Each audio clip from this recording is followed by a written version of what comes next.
We didn't get into the after party from last year's Contact in the Desert. We didn't get into the New Year's Eve thing that happened. You kept all that under the rug. I appreciate that. So I got quite the awesome talk for you guys today. I only have an hour and a half, but I intend to make it a maximum value. This subject of contacts, this subject of UFOs, obviously this is a UFO conference. What I try to bring to the table for you is not the same presentation that you're going to hear year after year with just subtle tweaks and modifications. I try to always push the envelope forward, and I see this whole thing as more than just entertainment. I see this as a political initiative, because what we're doing here is not fake news. And what has happened is that there has been something going on called adpocalypse on YouTube, where people who did not get in back when it was not YouTube, they have their whole livelihood from making YouTube videos. And there's some very popular channels like Secure Team 10 and Third Phase of the Moon. And these guys were out there selling YouTube videos, and that's how they made their money. And then along comes the 2016 presidential election, and we have a situation where the WikiLeaks disclosures lead to this whole Pizzagate thing. And we got to try to get that volume down. It's distracting. So this Pizzagate subject got very, very close to the bone for the elite, because look, everything that stuff had said, I already had written about in the book Financial Tyranny back in late 2011, early 2012. I had a whole chapter on this stuff in the book about how, for example, the Hollywood movie industry is using techniques that were perfected by the CIA on their actors, called MKUltra mind control, or Monarch mind control. We've talked about how there are actual pieces of propaganda that appear in mainstream entertainment, and this includes music videos, films, even things like the Grammy Awards and the Super Bowl halftime show, in which we are seeing blatant Luciferian symbolism shown to us. And I am not a Bible banger, okay? I'm not trying to say that you have to be saved by the blood of the Lamb or any of this kind of stuff. But what I am saying is, you might not take this seriously, but they do. They're very serious about their religion. And they are completely against anyone who believes in God, whatever you choose that word to mean. This is why they hate Jews. This is why they hate Muslims. And this is why they hate Christians. Look at how each of these groups has been demonized by various factions of the Cabal, whether it's the Nazis or whether it's the Americans. So, we got to have this war against terrorism. That basically means war against Muslims. And then you see these incredible efforts being made to marginalize Christianity. And I've always said this, why do they care? Church attendance is down to like 11% in America. It's even lower than that in Europe. Nobody's going. So this old world paradigm of where we literally had 38,830 denominations of Christianity. I'm not kidding. That was an officially documented study. 10,000 other religions or factions of religions, but 38,830 versions of Christianity. And of that number, at least a certain percentage of them, and probably a high percentage, thinks that their way is the only way. So do I disagree with the Cabal saying that we need to move beyond religion? Not necessarily. I don't think it's cool that there's 38,000 denominations of Christianity all fighting with each other. And when we create religion, we're basically getting secondhand information. And yet there are certain spiritual traditions in which you get experiential knowingness of what's really going on. You get direct knowledge. And that direct knowledge is not something you can ignore. If you have a near-death experience, you know that there is life after death. You know that there is a greater place that we're going, and that there is some higher initiative behind being human than just trying to make the best impression that you can while you're here and then dying and disappearing into an eternal black nothingness.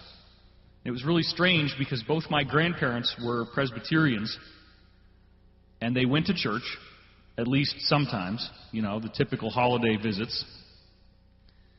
But both of them, when they got close to their death, basically didn't believe that anything else was going to happen. So it was strange for me because as a star child, as this ET soul,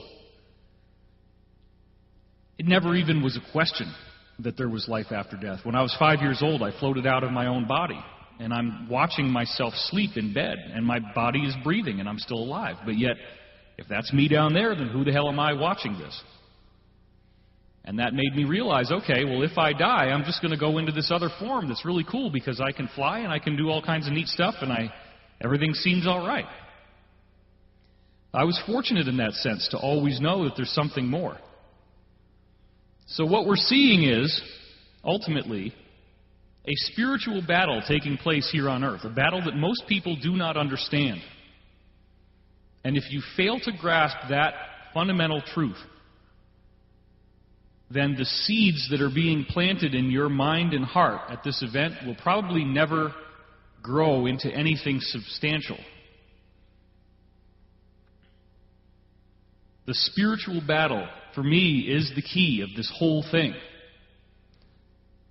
And again, I'm not going to pump the Bible because all the other texts basically predict the same situation. I talked about this last night in the prophecy talk. I'm going to talk about it again on Monday in the post-conference event.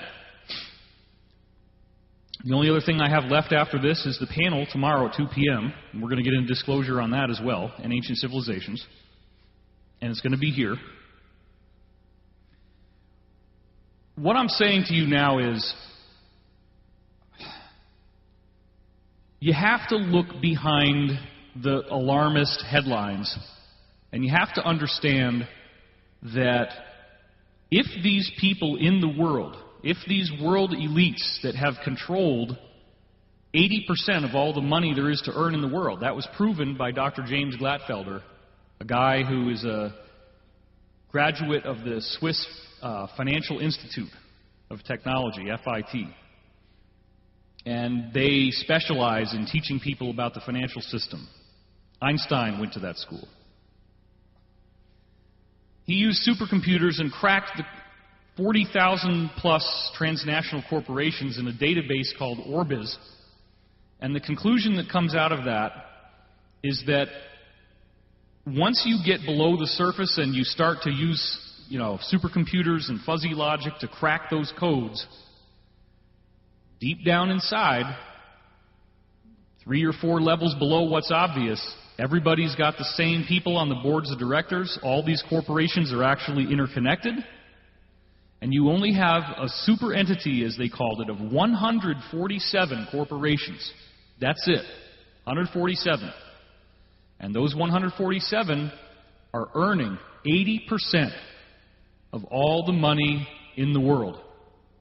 That is staggering. That goes way beyond the idea of, well, I wonder if the government controls the media. It has more to do with what do we see when Glatfelder and his associates published the top 50 names of those 147 corporations. What do you think are in those corporation names? About 2/3 of them are financial institutions.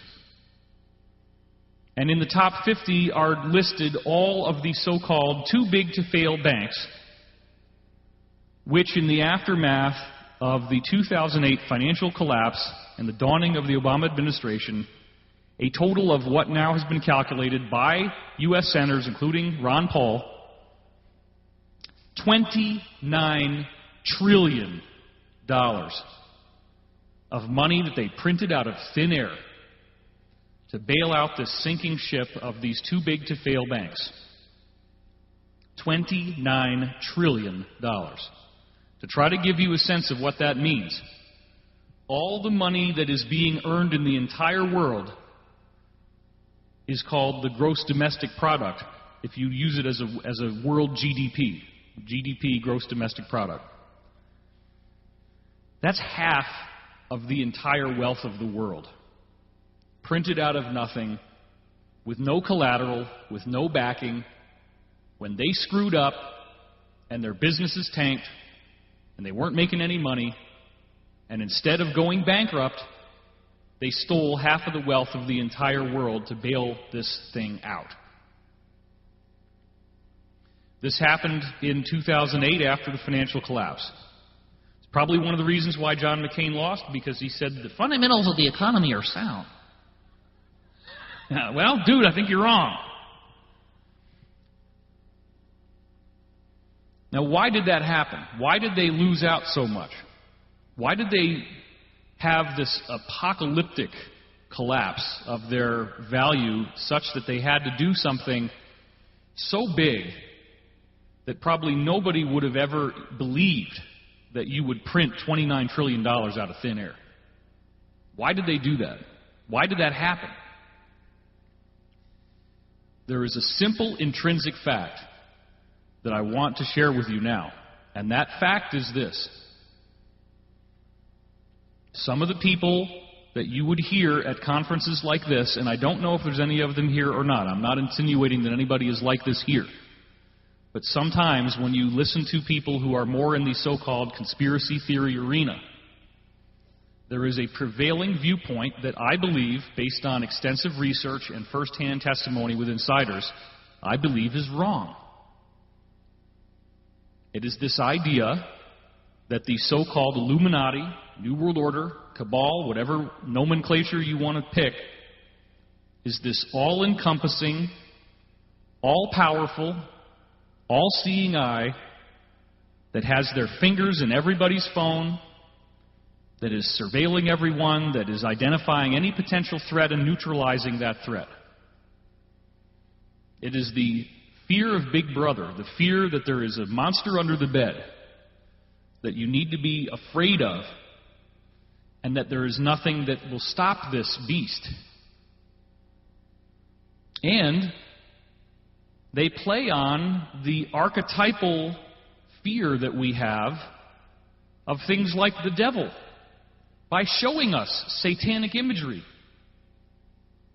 right in your face.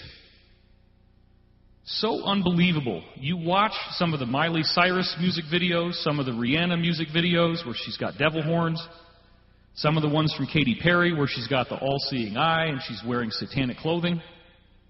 Lady Gaga dressed up in animal blood and animal meat.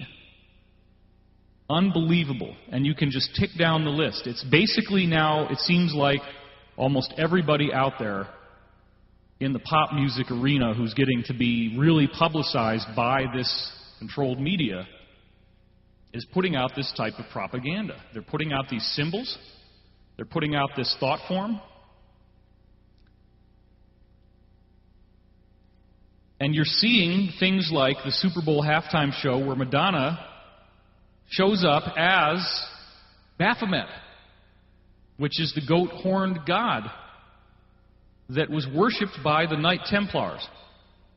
And the Knight Templars appear to be one of the precursor groups that led to what we call the Illuminati. Not all Knight Templars are bad. Not all Freemasons are bad. In fact, the Freemasons caused the American Revolution. That was a good thing. They were standing up against the Cabal, the British Empire. If you really want to understand this thing, where you start rewinding the clock a little bit, you go back to the Roman Empire.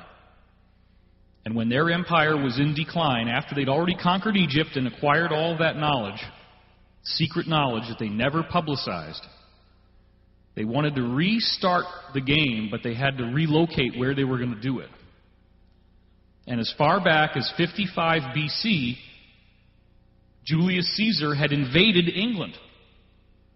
Before Christ even showed up, Julius Caesar had invaded England, and that was the precursor to the Roman incursion of England beginning in 100 AD.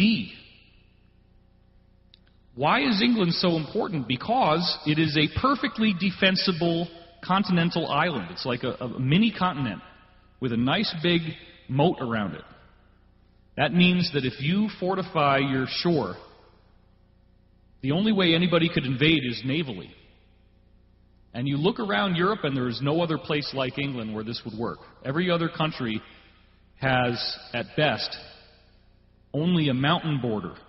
But mountains are easier to traverse than water.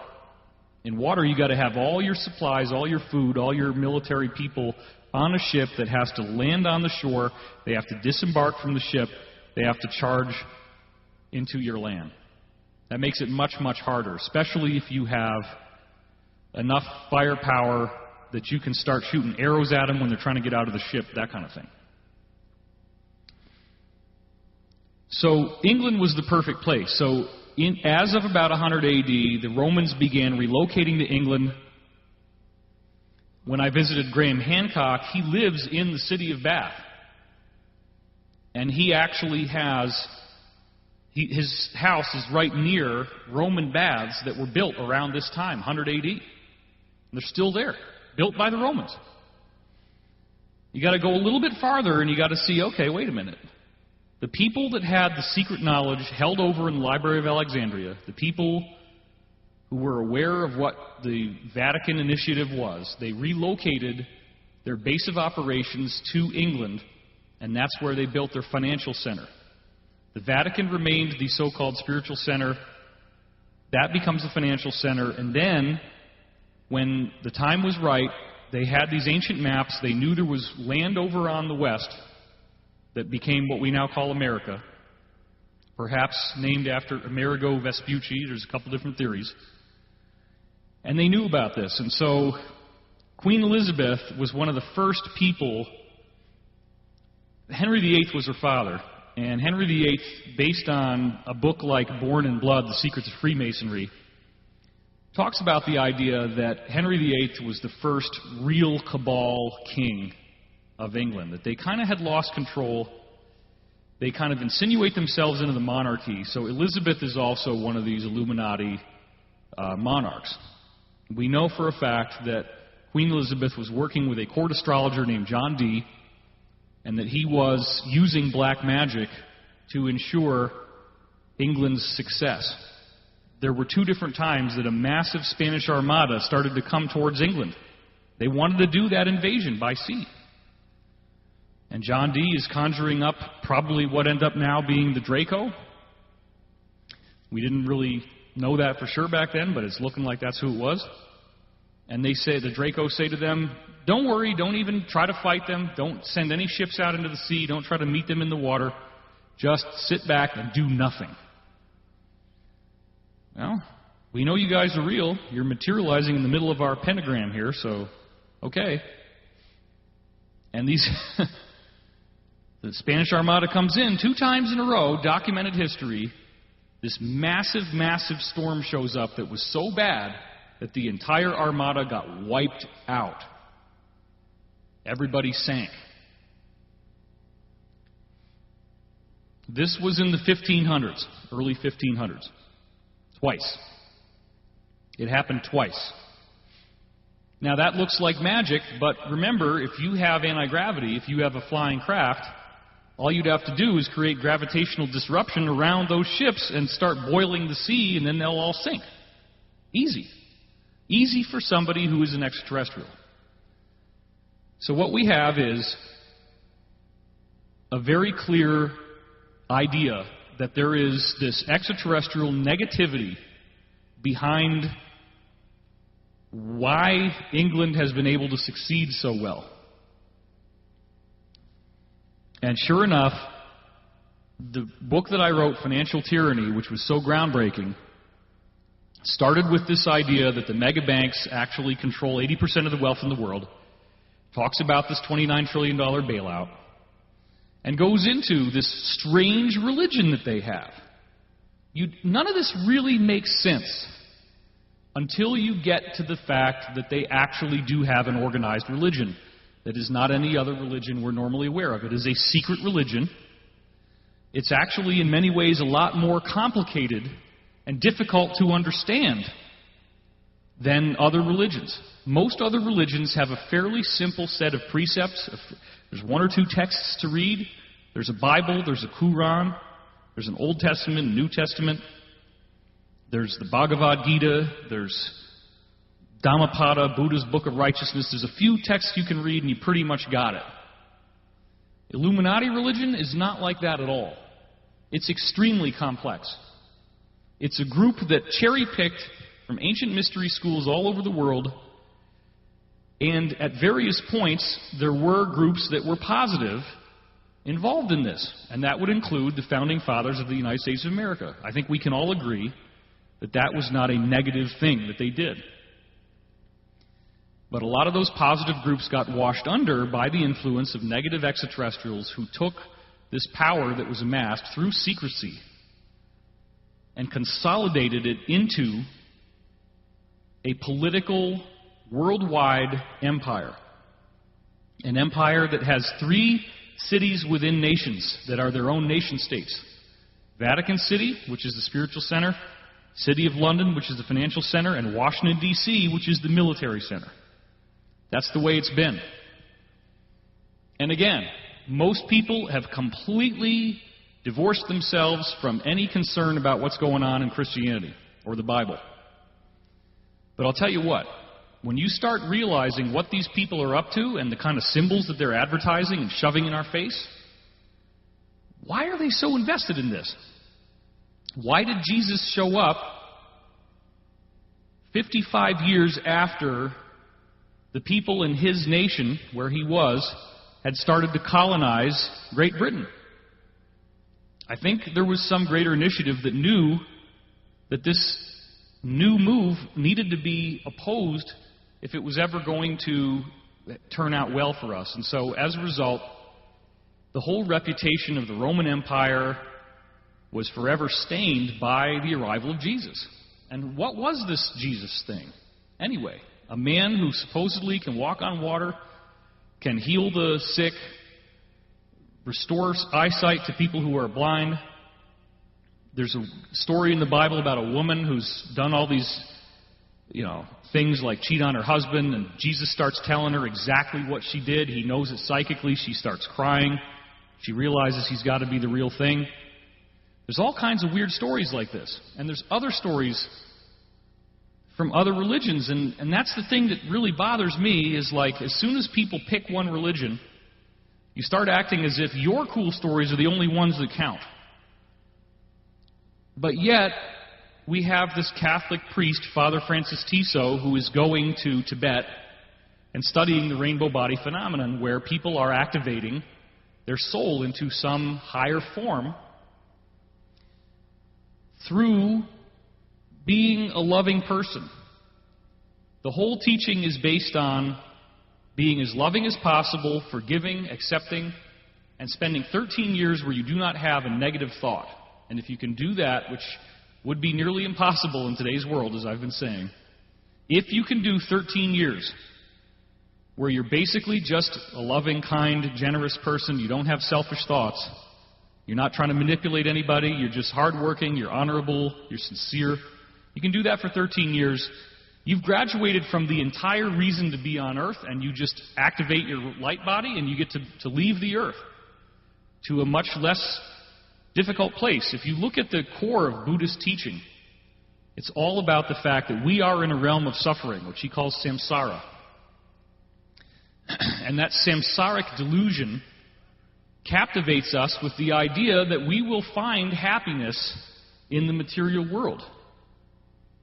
And it really did work for a while. If you look at the economic curve, the era of the 1950s in America, you could actually make enough money as a man to support your wife, to have her be at home by herself without having to have a job. You don't have to have a daycare. You don't have to put your kids away in the daycare. You can have a single earner family. You can buy a house. That's the American dream, quote unquote. And I think that part of what Trump was referring to when he said, "Make America Great Again," is that gestalt that is still stuck in people's head who are old enough to remember that era. It wasn't until the 1970s that when you look at the actual curves that you start to see a very sharp decrease in the earning potential of the middle class. And it has really been in a state of ongoing collapse since that time. It has never really gotten better. So that as a result now, we don't have a middle class. We really do have super rich and poor and nothing in between. So as a result, those old school promises of materiality leading to happiness, that doesn't really work anymore. There's a lot of people now, especially in the younger generation, the millennials, they're having to figure out how to enjoy their lives without any of the stuff that would come with money. 35% of all kids 35 and under, and I can say that because I'm I'm 44. Yeah, it is old.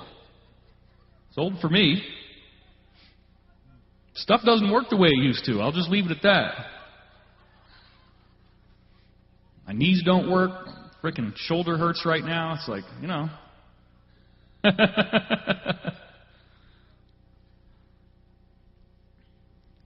Got gray hairs in my sideburns now. What's going on?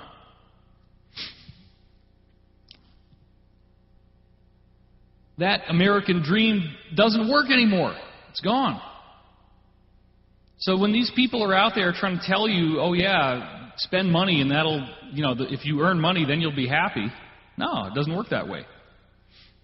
I've met some people who are extremely wealthy, and if you actually study the data, psychological data, it turns out that the people who are the most wealthy have exactly the same types of psychological problems at the same level of severity of the people who are the most poor who live in trailer parks. Literally. The pathology of the mental disturbance of that lifestyle. Because basically, once you get to that point of having that level of wealth, you are a hunted being. Everybody's after you. What happens when people win the lottery? Are they happy? No. They end up having to cut cords with all of their friends, because the secret of the lottery is that you don't really make that much money all at once. You get checks that are supposed to be spread out over 30, 40 years in many cases. It's very easy to blow all that money at once, but then everybody thinks that you have $30 million, and you don't. And then every person you know starts, even though they might really kind of stretch it out for a while, they eventually try to manipulate you into giving them money. So this is a spiritual war. And how could a group of people be inspired to destroy the biosphere, to pollute the oceans, to poison us with radiation, if you believe that a nuclear device was detonated in the seafloor near Fukushima, thus causing that disaster? And I do believe that's what it was. Why the hell would somebody want to do that? Why the hell would somebody want to have a nuclear war? A nuclear war devastates the whole planet. We're talking about a group of people who had developed a space program where they don't need this planet. They don't need to live on the surface. They can live underground perfectly comfortably. Lots of great housing down there. Beautiful, luxurious, amazing. You could nuke the planet to a cinder, and as long as the planet itself doesn't blow up, those areas underground will be fine. They've built a whole vast infrastructure in our solar system and elsewhere. There's plenty of places to live out there, too. So this is expendable for them.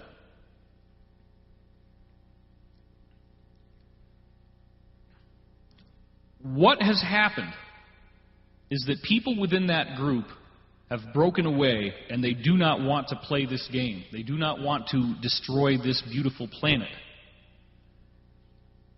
And ultimately, those people have been guided by benevolent, what we would now call extraterrestrial beings, what would be called angels in the Bible.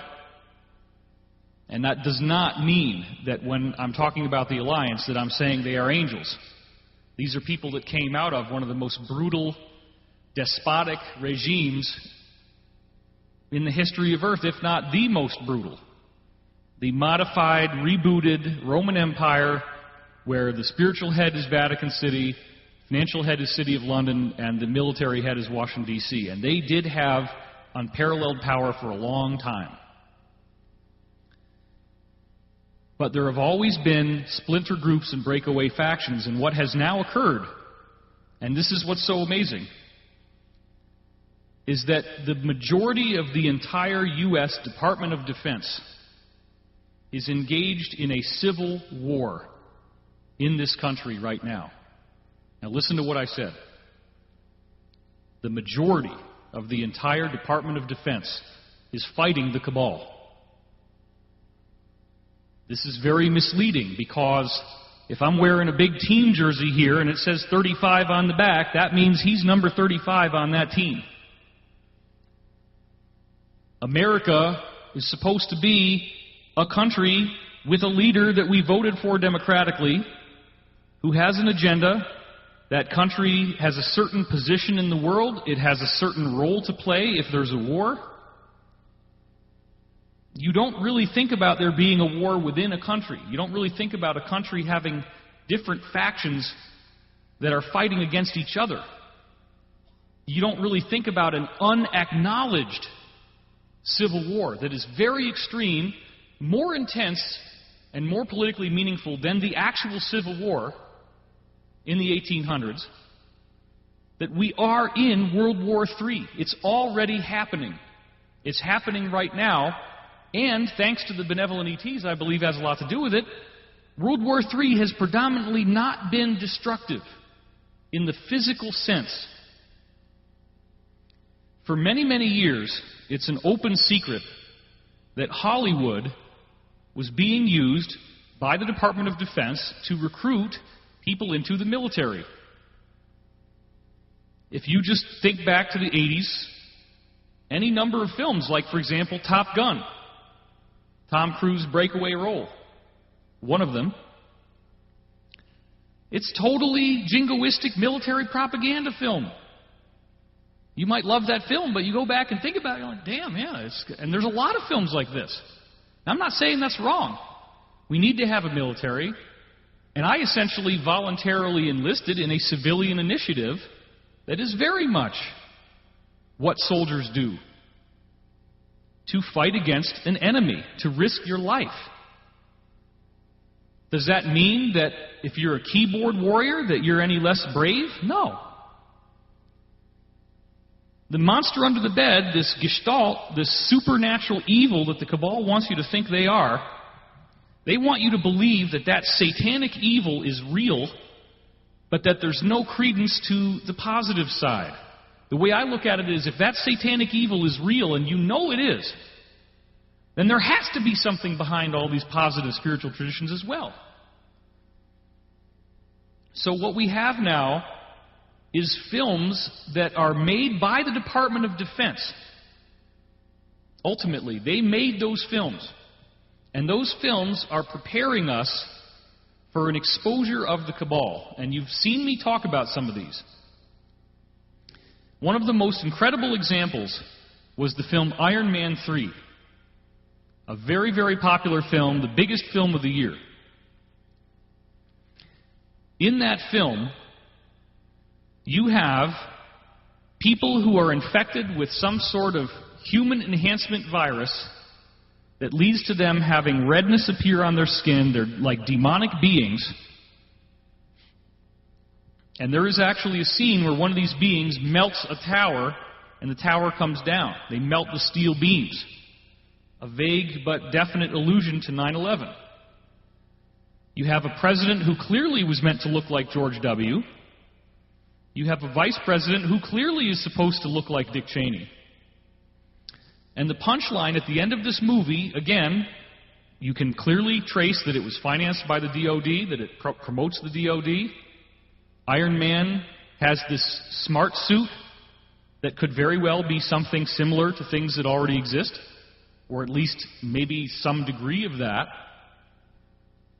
So that would be a really cool thing, to join a military in the future where you have a suit like Iron Man.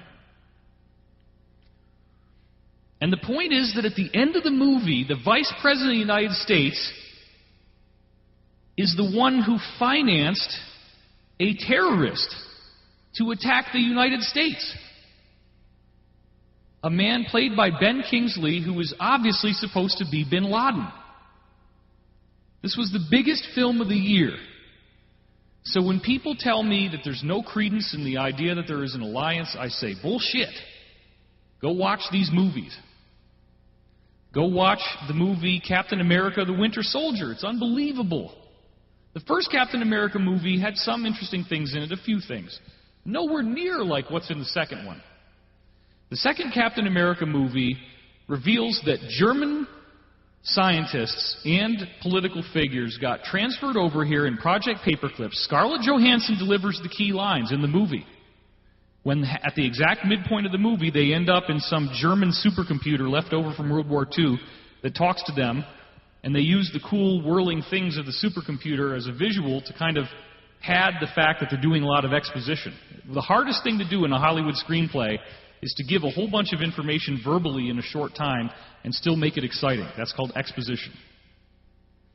They padded the exposition by having this weird, cool computer, so the computer can just say a whole bunch of stuff, and it's like a little mini documentary that's inserted into the movie Captain America: Winter Soldier.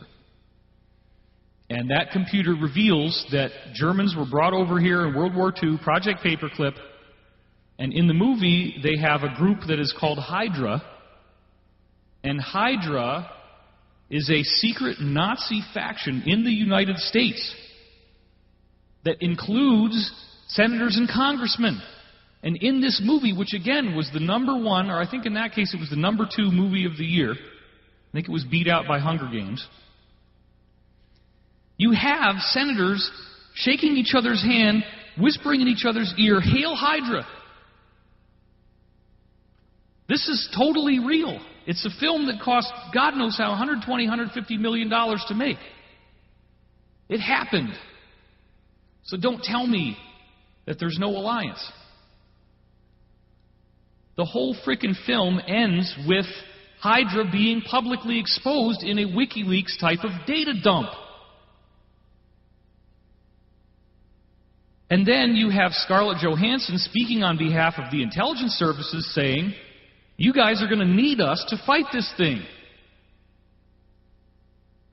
So one of the things that has aroused a lot of controversy on the internet is when I try to break this paradigm that the Cabal wanted to install in our consciousness, that everything associated with government is bad.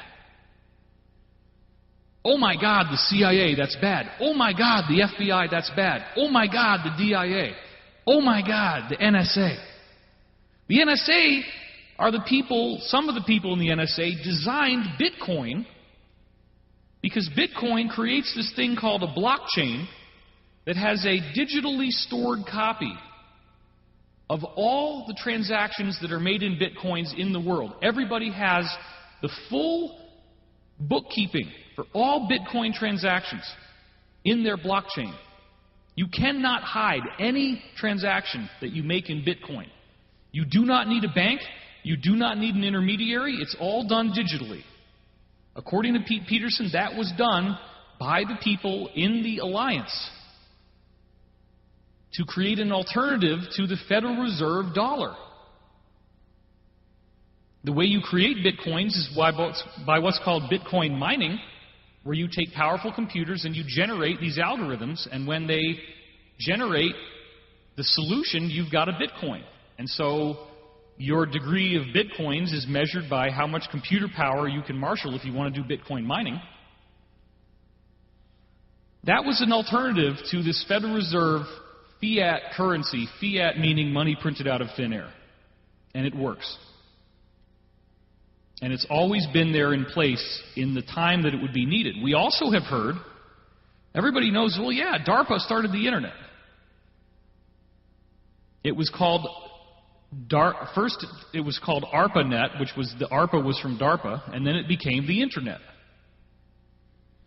What you don't usually hear, but again, we have from our old-timer insider, Pete Peterson, who was literally one of the most valuable people for Rumsfeld and Dick Cheney and Ronald Reagan. He was very active in the Reagan administration.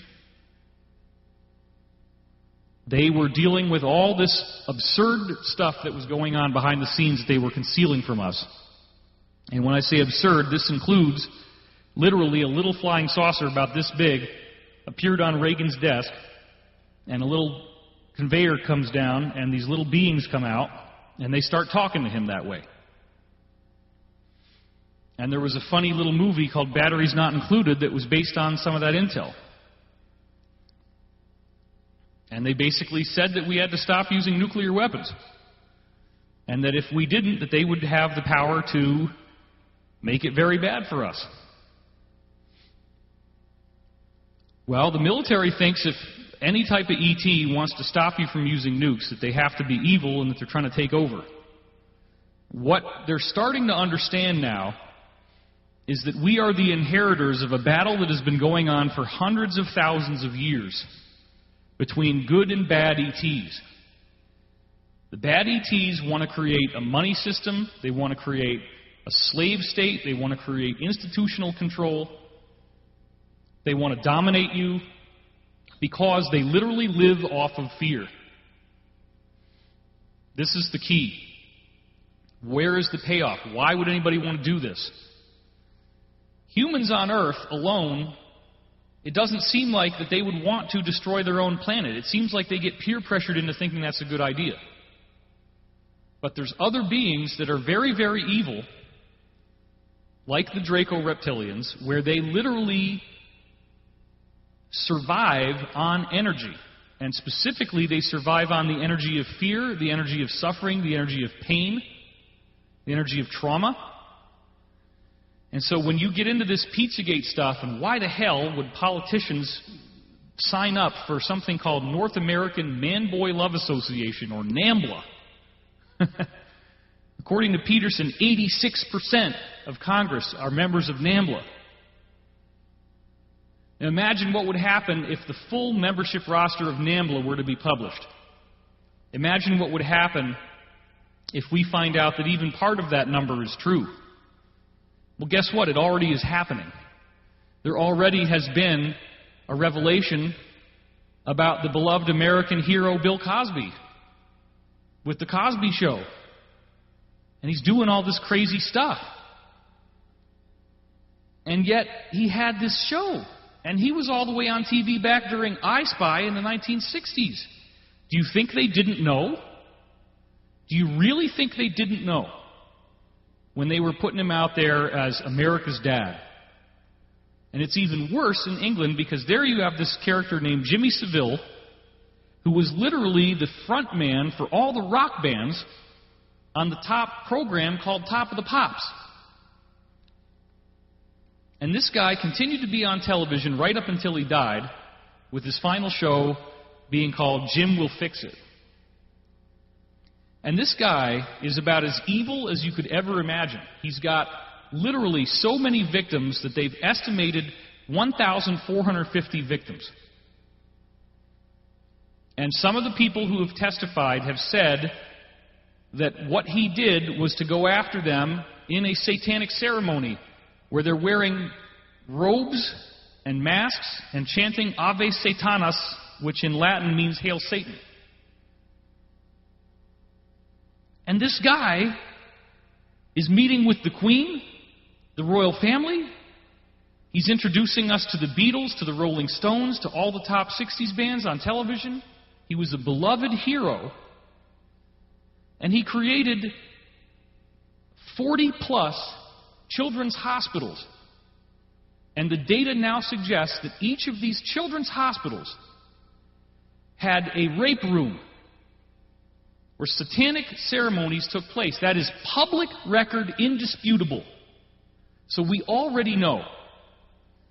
And then if it's happening over there, and Bill Cosby is one of the ones that's gotten caught over here, and everybody looks the other way. You have this famous actor, Corey Feldman, among several major figures who have said that Hollywood is pedophilia.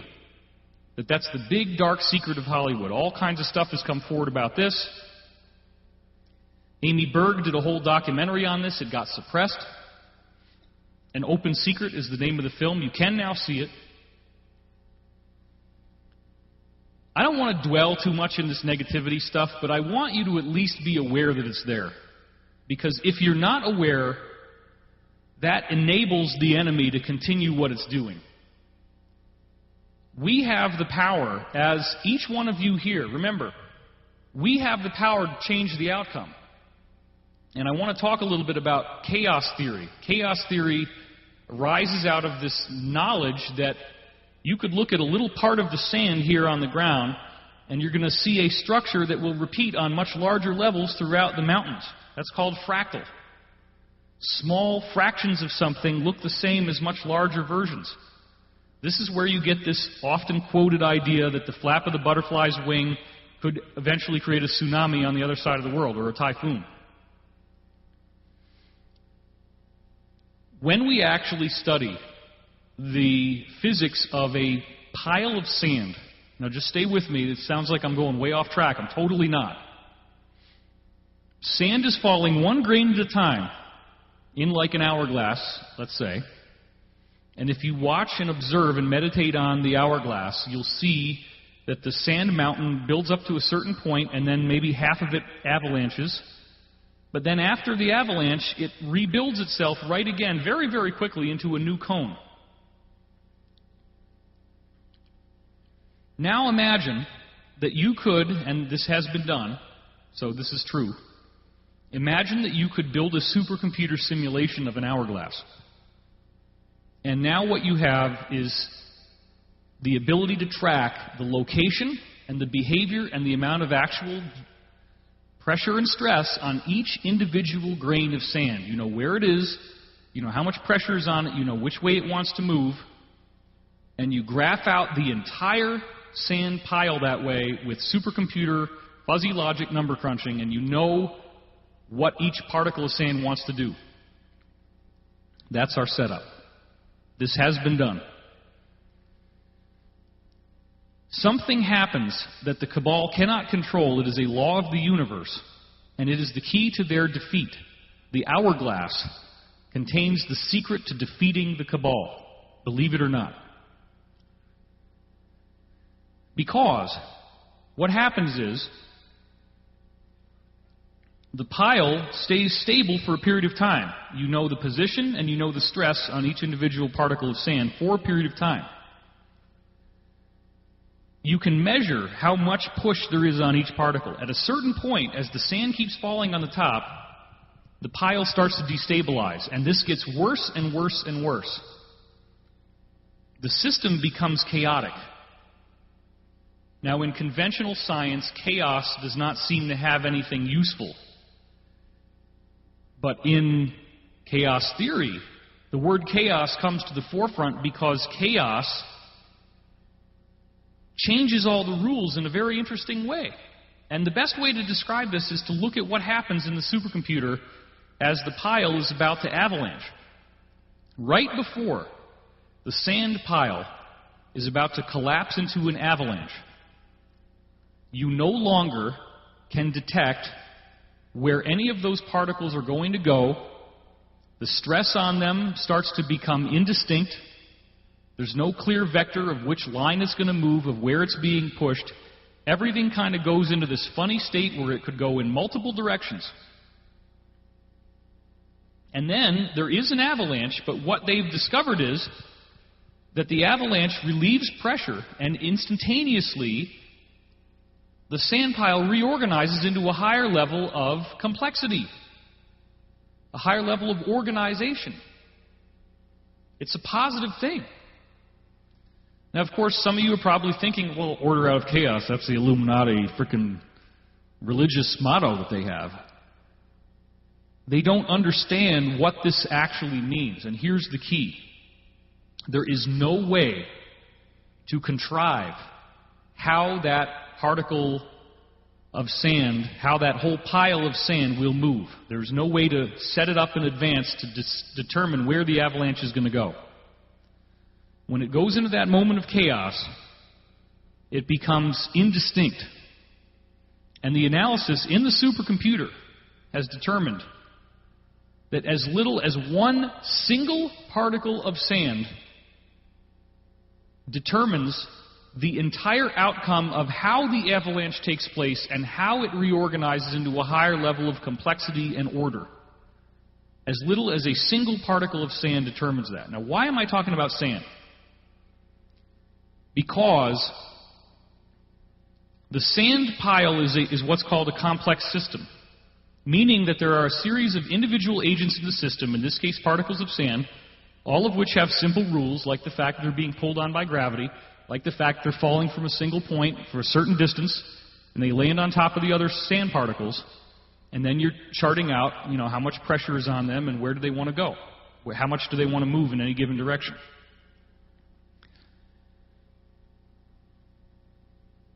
If you can wrap your head around how that applies to human beings, it does, because we are also agents in a complex system. We have individual free will, but there's also constraints.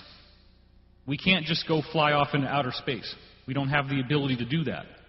So one of the domains in which we have to work is the Earth. We all have a certain amount of money we can make. Most of us do not have the ability to earn much more than a certain amount of money, unless some very unusual, extraordinary circumstances take place. But here's the key.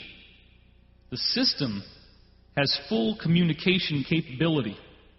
Any agent in the system can reach any other agent in the system. As soon as that happens, as soon as you have intercommunication between all elements of the system, now the magic of fractals takes place. Now you have a complex system.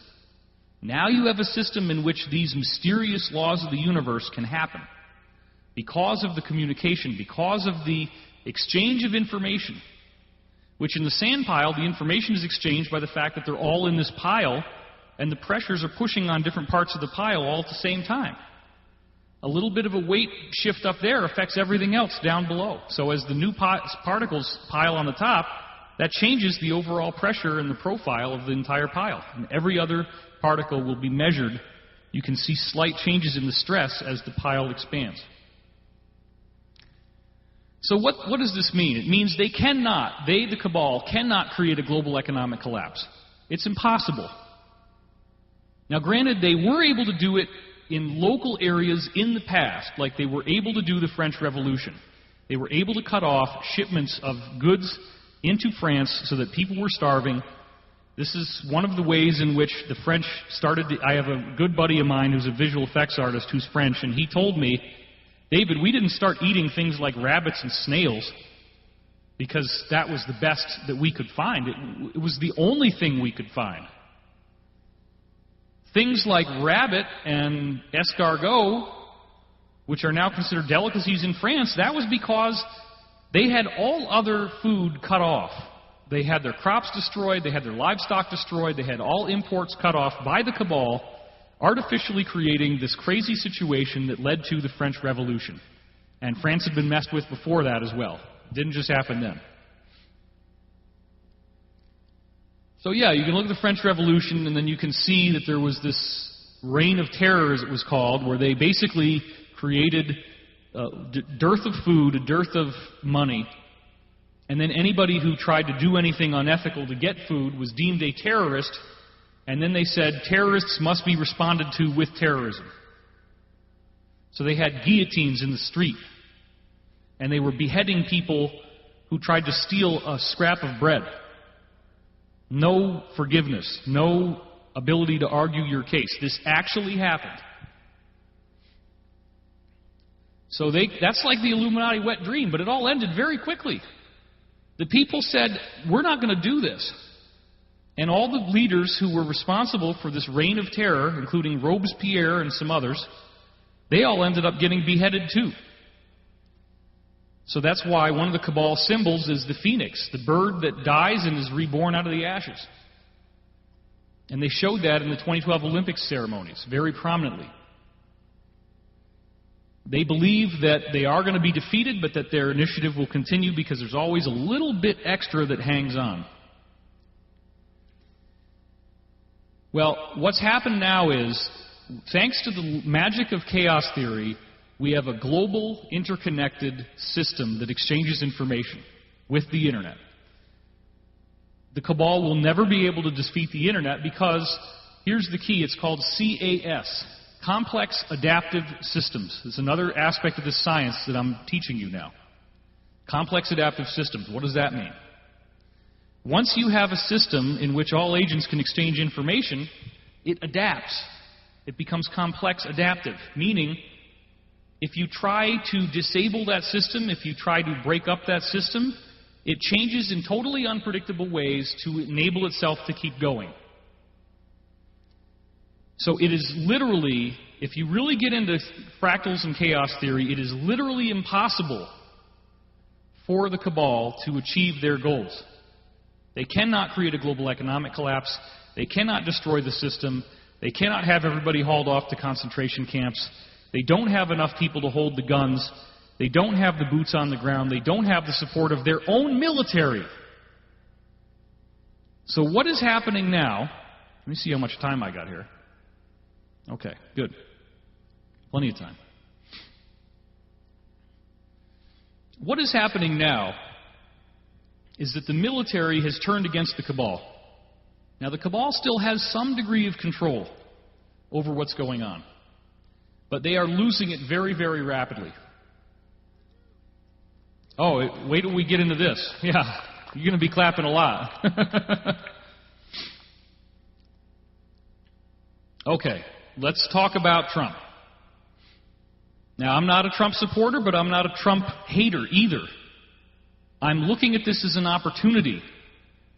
I'm looking at this with an open mind. I'll tell you some of the things that I saw. I saw emails of Hillary bragging about how they could sacrifice a chicken to Moloch in the backyard. One of Hillary's associates writing her this as a joke. No, that's not freaking funny. I look at the fact that Hillary's own mentor, who she wrote her college thesis about, was Saul Alinsky, who dedicates his book to Lucifer in the 1970s. I got into the Pizzagate stuff, and we did not like it. The people I was dealing with worked on this as a team. It was very, very upsetting. And then look at what happens. WikiLeaks comes out with emails indicting people very close to Hillary's campaign. And if you have an open mind, it is not hard to see this is just more of the Jimmy Savile crap, but it's in America. Same crap. Very, very disturbing stuff. Then what starts to happen? The Cabal decides to call everything that we talk about fake news, and through a totally undemocratic process that we cannot control, they take the distribution channels for alternative media that they themselves created, things like Google, things like Facebook, things like Apple News, things like Twitter. Half the time that people send me shit on Facebook, there's a little exclamation mark with a triangle around it that's in red. And it says, "This attachment cannot be loaded." I get those constantly because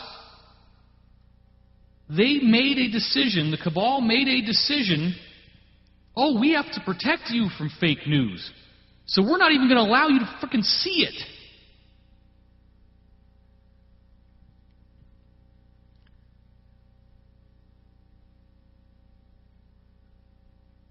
Gaia was on the first list of the first 200 fake news websites. That is true. If you've had any doubts about our affiliation, check that out. Because what sources were promoted as being real news? all of the good old-fashioned Mighty Wurlitzer, as it was called, Mockingbird, which is a CIA program, controlled mainstream media. And now they have literally demonetized YouTube in something that's called Adpocalypse. If you talk about anything political at all, they will not allow you to sell ads on your YouTube channel. Period. I had never sold ads on any of my YouTube videos.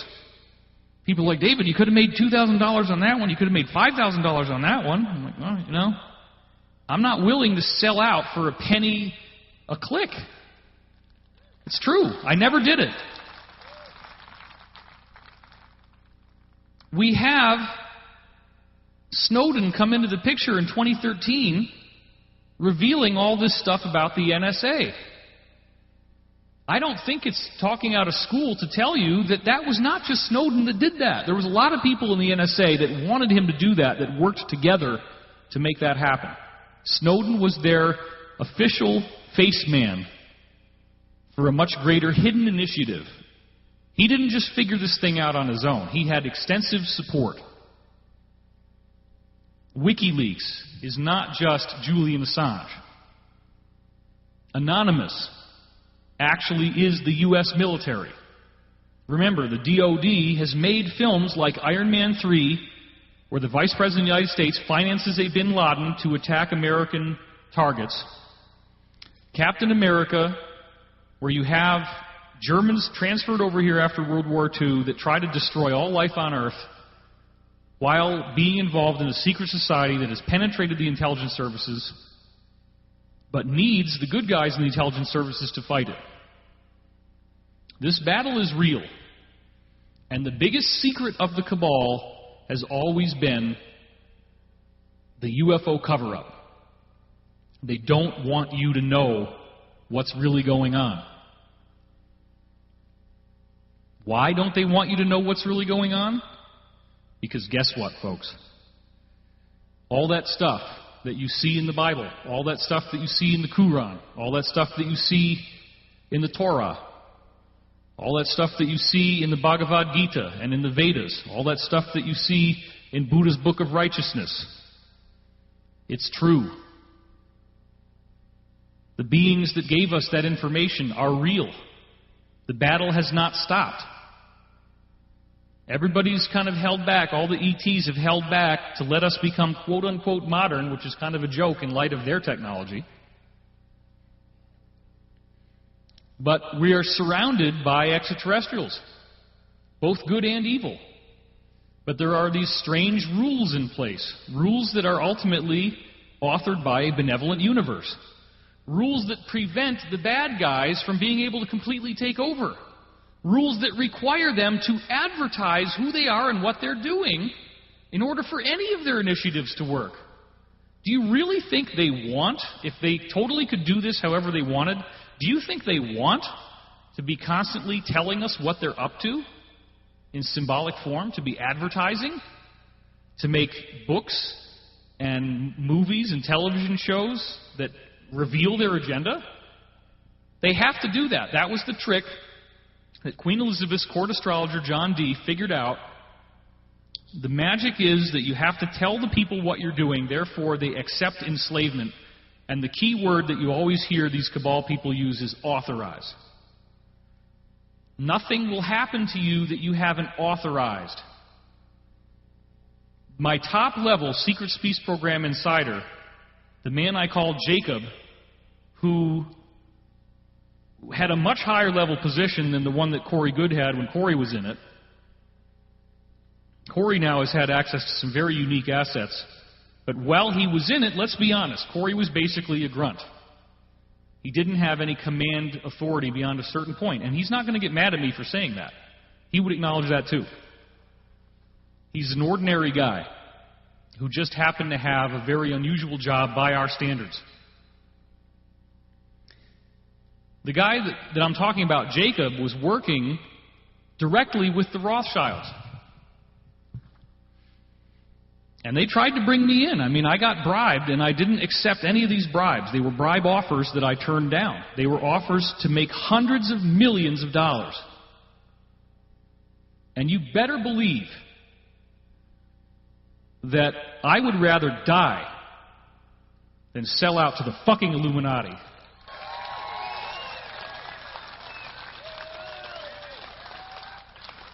Thank you. If I had, there would be very different stuff coming out, because one of the things they wanted me to do is to promote Lucifer. To talk about Lucifer as a misunderstood, benevolent angel who is a liberator of humanity, freeing us from sexual oppression, freeing us from scientific heresy, so that we actually get to look through the telescope. That's the argument. That's the enticement. I had a television network try to get me to promote Lucifer in a show, and I turned them down. You want to know why I'm turning you down? Turn on the camera. I'm happy to explain it. You want to know why I think Lucifer is no good?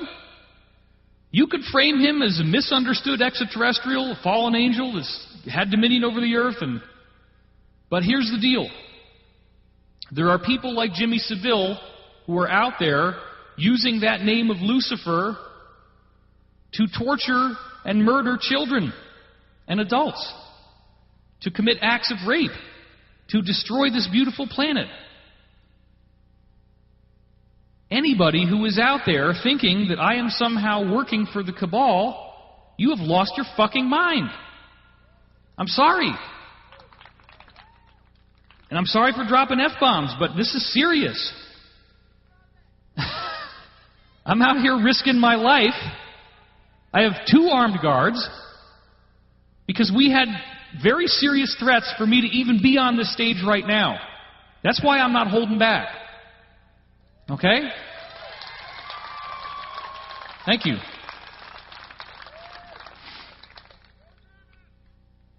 So, this man was acting as a whistleblower. He had worked for the Rothschilds, who control a lot of what's going on in the secret space program. This man had meetings where Draco reptilians were all talking about how they control the earth. And he said that they were very catty and mean, nasty people, and he likened it to a bunch of cigarette-chomping grandmas at bingo.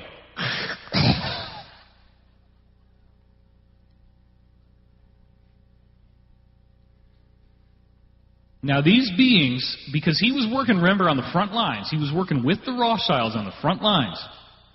He told me that he had personally visited he had personally seen 400 different off-planet locations that he traveled to via portals. 400! He had seen thousands of different types of humanoid-looking extraterrestrials in his travels. So this is a guy who's working on the tip of the spear for the negative forces on Earth, or what they call Pendragon, the penis of the dragon, the highest rank in the Illuminati. And he wanted to come clean because he did not like what was going on. He told me a lot of stuff, and he got in a lot of trouble. It's amazing he's still alive, but he made it. The most important thing he ever told me is that they cannot shoot the Red Cross workers. It is a cosmic law. And I want you to recognize that, and I want you to take that in, because it is so important. What do I mean by Red Cross workers? What does that actually mean? It means if you are out there bravely spreading knowledge, now you can't even make money doing it on YouTube. You can talk about Pizzagate now. It doesn't even matter, because they can't do anything more.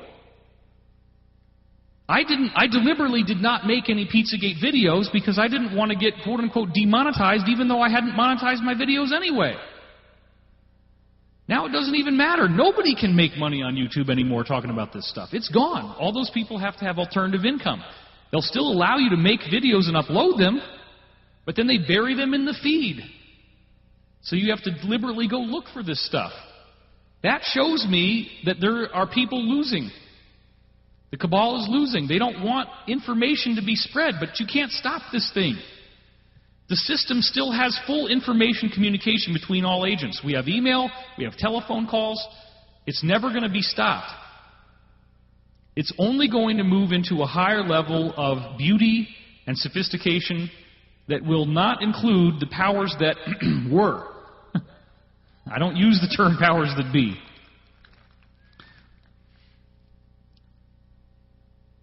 They cannot shoot the Red Cross workers. What does that mean? If you are out there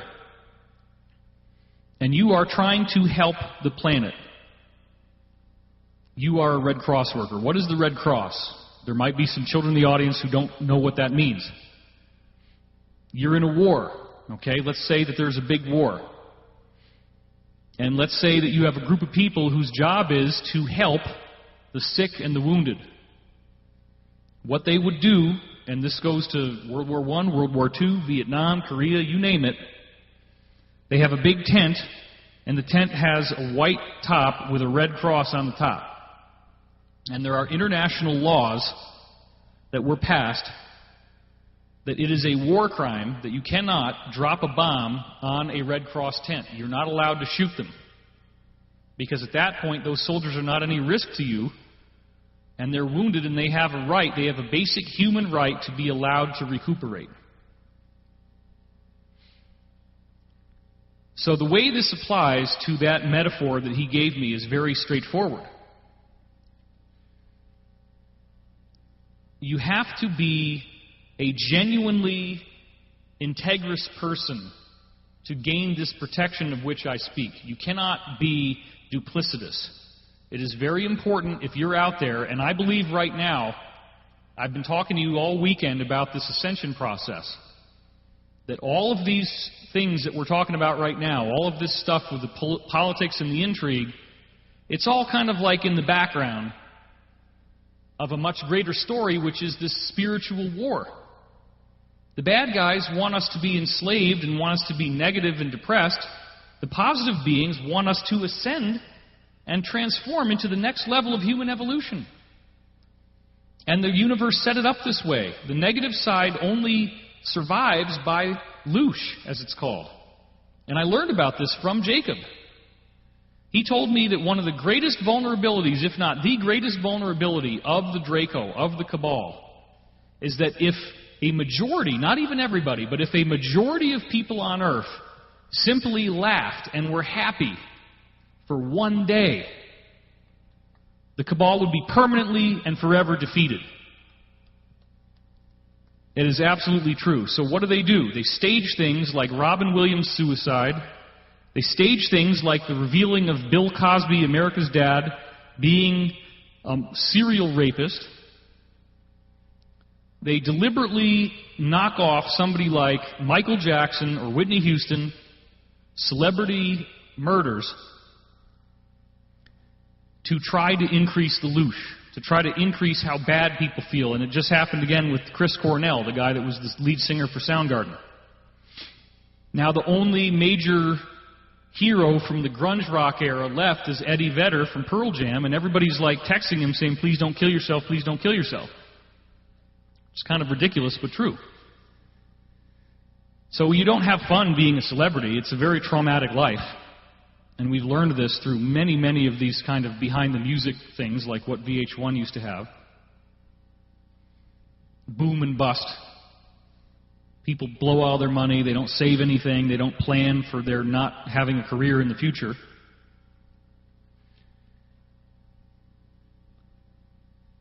The Cabal cannot shoot the Red Cross workers. Now, we're not going to get into all the details of why somebody would have died. There are many different reasons why certain people do pass at certain times. You may have had that as your soul's mission. You may have had a mission to go a certain length of time, to do certain things, and then that's when you're done. Some deaths are natural and caused by old age, other deaths are not. Some deaths would be authorized because that inspires the resistance to go to the next level. But if you look at how many people are exposing the Cabal on the internet, and that the best they can do is take away a penny per click of income from your videos, it's not that bad. Very, very, very, very few people who talk about this have ever been messed with, and even fewer have ever been killed. There's hardly any examples. It's very, very rare. So don't believe for a minute that talking about this puts some kind of target on your back where you're now going to be executed. It's not true. That's what they want you to believe. Oh my God, I couldn't be up there like David. He's got balls. Right? A lot of people have told that to me. It's the majority. Okay, look. Trump may be very disappointing to most of the people in this audience. Some of you may have been glad that he won. I don't know what you think. We were hearing beforehand that Trump had decided to work with the alliance. We were talking about this on Cosmic Disclosure. There were videos all over the internet about this. Cosmic Disclosure was getting advertised every day on the front page of Drudge Report, which was the main website probably that was responsible for Trump winning. Drudge drops links to Alex Jones all the time. Bilderberg, Illuminati. Alex Jones has done a lot of great information. He was just another one of the guys out there talking about this when I got online in 1995. Now he's got a huge empire. But the disservice that I feel Alex Jones is doing in certain respects is that he often goes at a very fast speed and cites a whole lot of information without having the citations that he includes in his talk to back it up. So he tosses out all this stuff, and what they're trying to do now, what the Cabal is trying to do now, is act as if all of this trutherism is just an Alex Jones fever dream, and you can't take this guy seriously because he's crazy and he screams and he wears his socks on his ears and all this kind of stuff. And look, I laugh my ass off when I watch Alex Jones videos, okay? And he knows that. It's part of the game. It's funny. But I also know that if you follow through on a lot of the things that Alex Jones says, you'll discover he's telling the truth. And so, did I want the alliance-backed candidate to be this guy who has very obvious narcissistic personality disorder? No. Do I want to be out there politically endorsing a man who basically was the "you're fired" guy on Celebrity Apprentice? No. Okay? But you've got to look behind the obvious here. You've got to see what's going on. You've got to realize that we are in a civil war. We've never had somebody win a presidential election and take on the media the way that Trump has done. It's never happened before.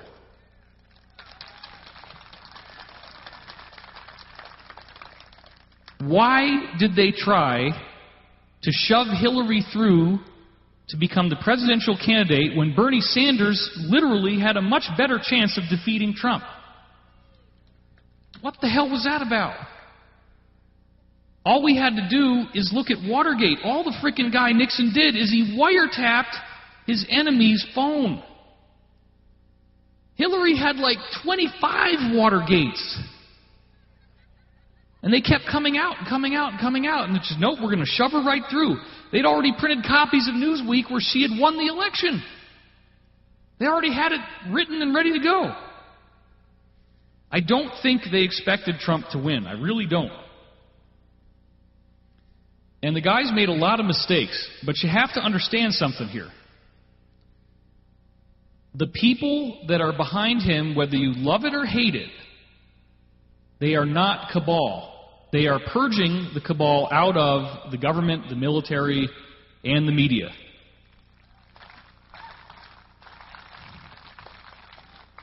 I look at Donald Trump as a battering ram that smashes the hole in the castle so everybody else can run in. It doesn't usually work out too well for the battering ram. Okay? But I want to be clear on this, and this is a very dicey thing to talk about. It's like you can't even talk about Trump in a positive way at all. I'm not even trying to talk about him positively, right? I've said a lot of things to knock the man here. But I'm just saying, let's not immediately go into this 180 fever dream where the only way, the only hope that we have is to impeach him as fast as we can. That's what the controlled Cabal media is trying to tell us now.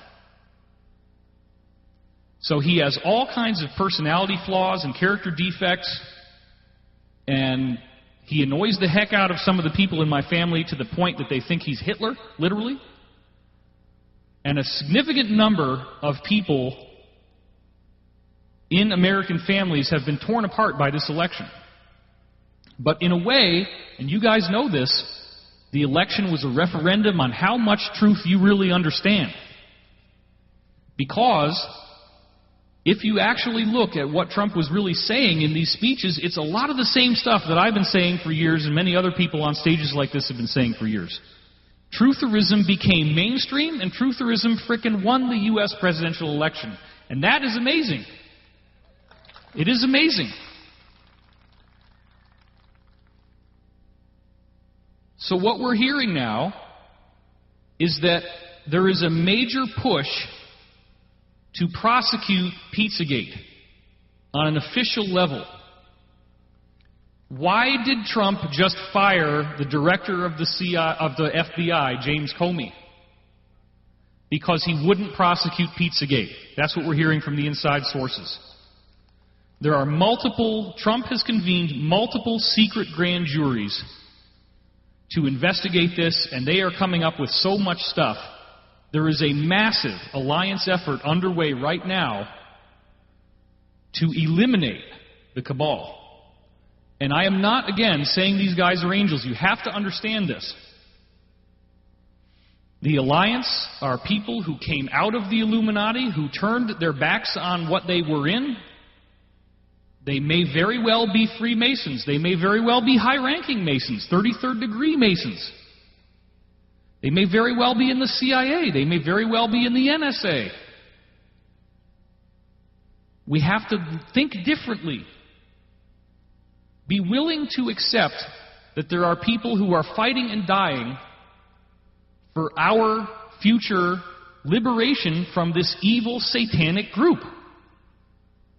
And don't get stuck on this idea that the only people who know about this are on the internet, sending internet chain letters around and watching YouTube videos. And it's us and them, and it's either YouTube and internet ghetto, or everybody else is the cabal, and everybody in the government's the cabal, and everybody in the military, and everybody in the intelligence service. It is not true. Trump was not supposed to win. That was not part of the plan. We're in some weird alternate, frickin' Willy Wonka, over the rainbow, parallel universe where where a reality TV star is now the President of the United States.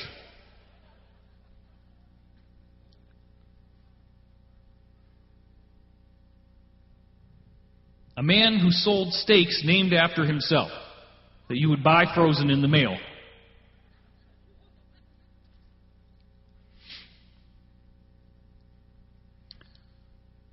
All right, so what I'm trying to get to is they can't shoot the Red Cross workers, and that's where you come in. How do you become a Red Cross worker? How do you enjoy this spiritual protection? You don't want to authorize your own death. How do you avoid that? It's very simple. All you need to do is be a person of real integrity. The only way that you could authorize your death if you start spreading the word, and remember, you have, to a certain degree, an obligation. You're not coming here to sit in that chair and be entertained and to get high on, oh, wow, the David Wilcock talk was so amazing, man. Make other people high. Share that joint. Let everybody take a toke. If you do that and you're a good person, nothing bad is going to happen to you. You're not going to authorize anything bad. Doesn't it drive you crazy that we have so much great information, the speakers that are at this event? It is bursting. It's an embarrassment of riches. There's a funny word most people don't know called surfeit. S-U-R-F-E-I-T. It literally means there's such a glut of something that it's like it makes you fat. And you're just like sick because you can't eat it all. You can't possibly go to all these events, right? Look at the schedule. There's like 5 columns. Well, I got to pick this one, this one, this one, this one, or this one. Okay. But this is all about us coming together and us sharing in a community experience who we are and what we're learning. The data is there. And believe me, we are not alone. There are plenty of people. Most of the world is now the alliance. Most of the countries in their official governmental capacities are against the cabal. They know about it, they're fighting against it, and they're trying to bring about full disclosure. It's true.